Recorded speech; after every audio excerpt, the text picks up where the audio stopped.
Bonjour à vous, c'est Yann, santé et bienvenue dans cette nouvelle vidéo dans laquelle on va voir ensemble comment interpréter l'arôme de café dans un verre de vin. Alors juste pour vous mettre en situation, je ne sais pas si ça vous est déjà arrivé de sentir un verre de vin. Donc au passage, là j'ai plusieurs verres de vin devant moi, c'est plus souvent un verre de ce style qu'un verre comme ça on va dire. On va en reparler tout de suite. Donc de sentir un verre de vin et de percevoir dans ce verre de vin des arômes de café. Il y a plusieurs origines possibles à ce type d'arôme et mon but dans cette vidéo, ça va être de vous montrer, alors sur un format court, on va essayer de rester sur une petite leçon bien courte aujourd'hui, on va essayer de voir d'où peut provenir cet arôme, comment le reconnaître et surtout comment vous pouvez l'interpréter dans les vins que vous dégustez. Alors, petite parenthèse, je parle d'arôme de café de manière générique. Alors si vous êtes amateur de café, vous allez peut-être me dire que l'arôme de café générique, c'est peut-être un peu trop générique justement parce que c'est un arôme qui est complexe. Il y a beaucoup de molécules aromatiques qui contribuent à créer cet arôme de café. Et surtout, on va dire d'un paquet de café à l'autre, on n'a pas forcément les mêmes arômes. Si je prends un café de Colombie, un café du Pérou, un café comme du plus grand producteur, du Brésil ou du Vietnam, donc je n'ai pas forcément déjà les mêmes arômes. Suivant le processus de fabrication, le degré de torréfaction, je n'aurai pas forcément les mêmes arômes. Et j'ai ensuite différentes variétés. Là, je parle de l'origine du café, mais j'ai aussi différentes variétés. Vous savez, pour la vigne, on parle donc de la famille principale Vitis vinifera, au sein de laquelle on a différentes variétés ou cépages, les pinots noirs, les chardonnays, les sauvignons, etc. Pour le café, c'est le même principe. On a différentes familles au sein desquelles on va avoir différentes variétés. Donc pour faire simple, juste pour une petite parenthèse, donc on va distinguer deux grandes familles de café, donc l'Arabica et le Robusta, au sein desquelles on peut avoir des variétés différentes. Donc l'Arabica, c'est le plus classique, en tout cas c'est plus de 60-70% de la production, donc c'est le plus représenté. C'est en général de l'Arabica, ou dans l'Arabica en fait qu'on va trouver les cafés les plus fins, les plus prestigieux. Et vous avez le Robusta, qui, on va dire, comme son nom l'indique, c'est plus robuste, donc c'est un petit peu moins fin, c'est plus chargé en caféine. Alors c'est en général moins cher. Si j'exclus la variété un peu particulière, vous connaissez peut-être, celle qui est digérée par la civette. Donc la civette, c'est un petit mammifère entre la belette, le putois, le chat peut-être. Donc voilà, et ce mammifère digère le café. On va récupérer ensuite les grains de café de ses excréments. Et dans le processus digestif, il y a des enzymes qui sont sécrétées qui vont faire fermenter et faire évoluer le café et donc créer certains composés aromatiques. Donc ce café-là est très cher, mais voilà, c'est petite parenthèse, c'est au sein du Robusta. Sinon, les deux grandes familles, Arabica, Robusta. Ici, dans le cadre de cette vidéo, quand on sent de manière générale un paquet de café, quelle que soit son origine, quelle que soit sa variété, il y a des arômes qui sont caractéristiques qui font qu'on va le mettre dans la grande famille du café. Donc nous, on est entre dégustateurs de vin, vous êtes peut-être aussi dégustateur de café, mais là je parle aux dégustateurs de vin que vous êtes. Quand vous ressentez un arôme de café, il y a plusieurs arômes qui sont liés à ça. Parce que, comme je vous l'ai dit il y a quelques instants, c'est un arôme qui est assez complexe finalement et il y a beaucoup de molécules aromatiques qui contribuent à créer cette sensation. Donc ce que je vais faire déjà, je vais vous donner quelques arômes qui sont liés, qui peuvent évoquer de près ou de loin la sensation café. Et ensuite, on va voir ensemble les origines. Pour ça, je vous ai fait un petit schéma.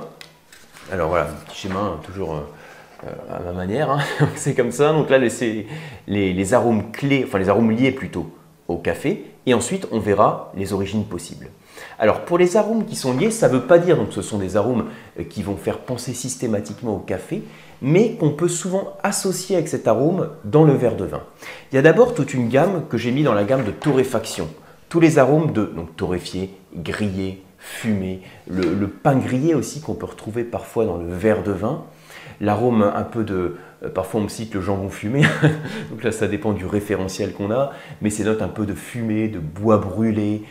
Voilà, tout ça c'est la gamme de la torréfaction qu'on peut retrouver, qui sont liées à cet arôme de café. Et puis ensuite, derrière ces notes plus de grillé, de torréfaction, qui peuvent provenir du travail que l'on a sur le café, du processus de torréfaction, donc de chauffe que l'on fait sur ce café.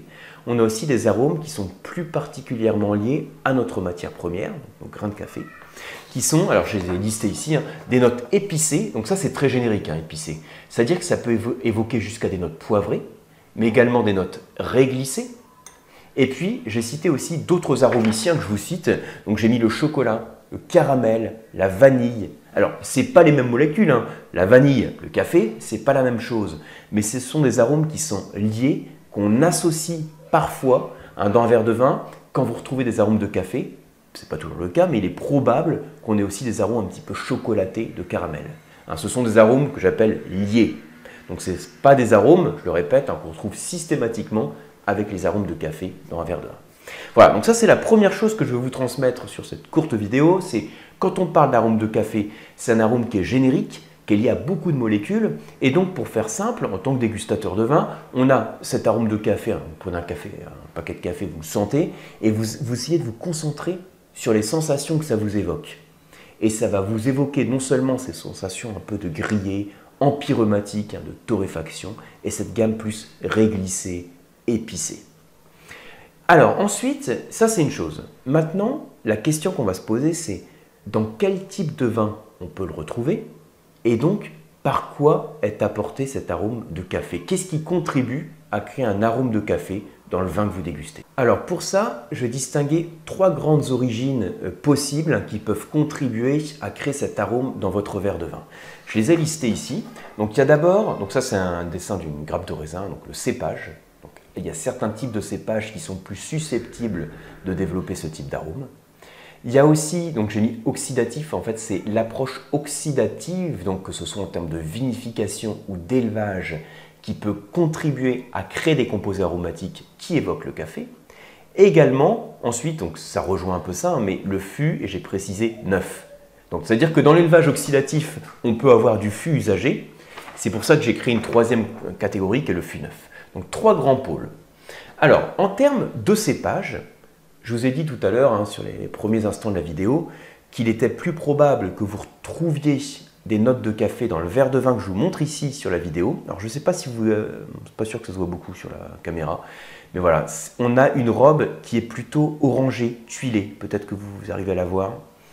Alors que l'autre vin que je vous montrais, on était sur un vin blanc, un petit peu citronné, avec une intensité moyenne. Bien. C'est plus probable de retrouver des arômes de café dans un cépage rouge, dans un vin rouge. Les cépages que je vous cite, ça va être par exemple les Cabernet Sauvignon, les Pinot Noirs, les Syrah, pas forcément en monocépage, Syrah, Grenache par exemple peuvent y contribuer. Je vais citer également le Carmenère, le Malbec. Alors, pour vous mettre un peu tout ça dans l'ordre, Cabernet Sauvignon, Malbec, Carmenère, on est sur la zone du Bordeaux Sud-Ouest, pour tout englober. Malbec, c'est le cépage emblématique de Cahors, par exemple. Cabernet Sauvignon, c'est un des cépages de la trilogie bordelaise, si je le réduis à Cabernet Sauvignon, Cabernet Franc, Merlot. Donc le cépage plus planté sur la rive gauche. Donc j'ai cité ici, donc CS ça veut dire Cabernet Sauvignon, PN c'est Pinot Noir, Malbec, Syrah, Grenache, tout ça ce sont certains cépages. Là encore c'est pas exclusif, il est probable qu'on le retrouve dans d'autres cépages, mais en termes d'observation, on va dire organoleptique, on constate qu'on a plus souvent ce type d'arôme dans ce type de cépage et que c'est d'autant plus présent quand on a un travail oxydatif. Qu'est-ce que c'est qu'un travail oxydatif? Alors, je ne fais pas référence seulement à une approche complètement oxydative dans un fût non houillé. Vous pouvez vous référer à la vidéo que j'avais faite sur l'élevage oxydatif. Là, ça peut être simplement un élevage en fût qui peut être usagé. Quand on a un vin qui vieillit dans un tonneau, dans un fût, le bois a une certaine porosité et donc au travers du bois, il y a des échanges qui se font avec le milieu extérieur, avec l'air. Il y a donc plus d'échanges gazeux qui se font que quand le vin est élevé en cuve inox, par exemple. On peut aussi penser à des procédés plus de madérisation dans lesquels, par exemple, on va faire vieillir un vin. Donc ça, c'est un des exemples que j'avais cité sur la vidéo de l'élevage oxydatif. Vous savez, les vins qu'on va faire vieillir dans des bonbonnes de verre, dans les Dames Jeanne qu'on met au soleil. Donc la lumière, le soleil contribue aussi à l'oxydation du vin. Ce n'est pas seulement l'apport d'oxygène direct qu'on peut avoir au travers de l'élevage, ça peut être aussi la façon d'élever le vin, donc avec ce contact avec la lumière, ce qui est le cas du vin que je déguste ici. Donc là, au visuel comme ça, vous n'avez pas trop d'indices, donc il faut juste me croire. Par rapport aux arômes que je perçois dans ce vin, je vais vous les citer juste après, mais au-delà du fruit, j'ai aussi ces notes café torréfié. Et ensuite, l'autre pôle qui contribue aussi à développer ce type d'arôme, c'est le fût neuf. Alors le fût neuf, quelque part, je veux dire, c'est presque plus intuitif parce que quand on élève un vin dans un fût neuf, le fût neuf dans le processus de fabrication, vous savez qu'on brûle l'intérieur du fût. J'avais fait une vidéo spécifique à ça. Donc on brûle l'intérieur du fût et donc ça contribue à créer des arômes spécifiques, également à apporter des notes empyreumatique. Donc quand je dis empyromatique, c'est des notes de brûlé, torréfié, fumé. Cette chauffe que l'on fait sur le fût, on peut aussi la mettre en parallèle de la chauffe qu'on fait sur le grain de café. Cette torréfaction que l'on a, ça permet de créer de nouveaux composés aromatiques. C'est ce qu'on appelle les réactions de Maillard. Donc quand on chauffe des sucres et des protéines, ça crée de nouveaux composés aromatiques qu'on n'aurait pas eu s'il n'y avait pas eu cette chauffe.